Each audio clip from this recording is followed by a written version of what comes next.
Hi, Chief Justice Retired David Kenani Maraga. Former Chief Justice David Maraga now hits the road running after he was sworn into office as the chairperson of the task force mandated to review the terms and conditions of police officers. In a Gazette notice dated December 21, 2022, President William Ruto underscored that there is a need to improve the working conditions of police officers, and the government is working to ensure they have adequate resources to execute their mandate, as promised by President Ruto during the Jamhuri Day celebrations. I commend the entire National Police Service, from the constable on the beat to the Inspector General, for the enthusiasm with which they have embraced the changes and enhanced our general security through increased vigilance and improved relationship with citizens and their communities. Before the end of the year, I will be appointing a task force to review the terms of service of our Kenya Police Service. The task force is expected to identify the legal, policy, administrative, institutional and operational constraints on effective service delivery by the National Police Service and the Kenya Prison Service, and review and recommend improvement on the terms and conditions of service. According to Maraga, the task force had a preliminary meeting with the Interior Cabinet Secretary Professor Kithure Kindiki and his Principal Secretary Raymond Omolo ahead of the swearing-in, setting the ball rolling. This morning we have had preliminary discussions with the Cabinet Secretary and the Principal Secretary in the Ministry of Interior ahead of this swearing-in, and during that meeting we had some reflections on the task ahead of us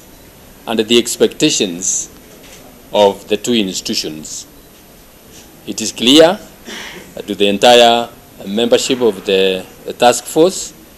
that the task ahead of us is a critical one that needs all our effort. Maraga also revealed that the task force will seek to incorporate the input of the general public through a public participation process that will inform their final decision and recommendations to President William Ruto.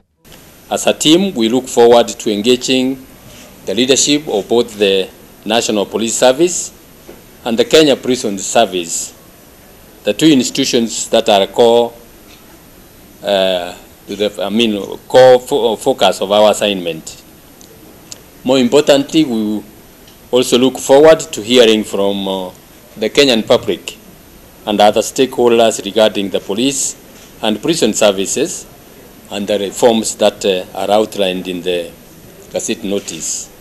The former CJ indicated that all the members of the task force appreciate the critical nature of the task ahead of them and that they were equal to the task. Speaking after presiding over the swearing-in ceremony of the 24-member task force, Chief Justice Martha Koome, while congratulating the team, said that the recommendations from the task force will play a critical role in effective service delivery of the National Police Service and the Kenya Prison Service, adding that the criminal justice system cannot function effectively unless men and women in uniform are motivated. Allow me also to congratulate most sincerely my brother, the chairperson, and all the members of the task force on the terms and conditions of service for the National Police Service and the Kenya Prison Service on your appointment and swearing in. This appointment, as the chairperson has said, comes at an opportune time,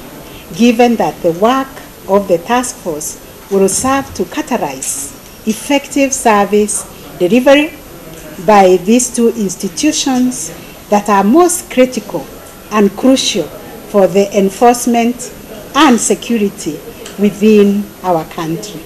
The task force members are Moffat Murithi Kangi, John Ole Moyaki, Ibrahim Jilo Guyo, Richard Kirundi, Elizabeth Mweni and Rose Odede, also Joash Odhiambo Dache, Doreen Mudhaura, Albert Mwenda, Terry Chebet Maina, Hassan Sheikh Mohamed, Simiyu Werunga, Mutuma Rutere, Irene Ireri, Stephen Kayongo, Jafar Mohamed and Sami Chepkwony. According to the Gazette notice, the task force's 90-day term started on the date the notice was issued and has until March to submit recommendations to President Ruto. The former Chief Justice accompanied cabinet secretaries and other government officials in the just concluded Nanyuki retreat, where President Ruto held meetings for forging a way forward on delivering the Kenya Kwanza manifesto in the year 2023.